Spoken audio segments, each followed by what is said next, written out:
кілті бар, жаңа айтып отырмын ғой. Эксплуатацияға берілген дайын үйлерді ғана аламыз бұл жерде. Біз жаңа котлованнан салып, котлован деген жоқ енді қазір. Ешқандай застройщик котлован сатуға үкімет қазір рұқсат бермейді. Қазір енді 5-6 этажын көтергеннен кейін барып рұқсат береді. Сондай заң шығады. Бұрын енді адамдар осылай салып қойып, одан күтіп, 1-2 жылдан ондай күтіп отыратын уақыт жоқ бізде.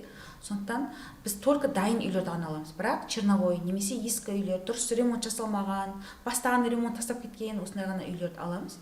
Сөйтеміз де осы 1 ай, 2 ай ремонт жасауы мүмкін. Мен сіздерге айтайын, қызық. Менің ең тез жасаған ремонттарым 8 күн, 10 күн болады кейде. Не деген жылдам? Осын айтсам, көп адамдар құпиясы неде? мүмкін емес дейді. Мүмкін емес дейді. Физически ол мүмкін емес дейді. Ал мен мүмкін емес нәрсені жасайтын адаммын.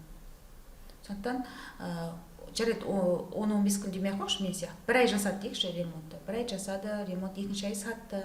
Яғни аз уақыттың ішінде пайда әкелу керек бізге, табыс.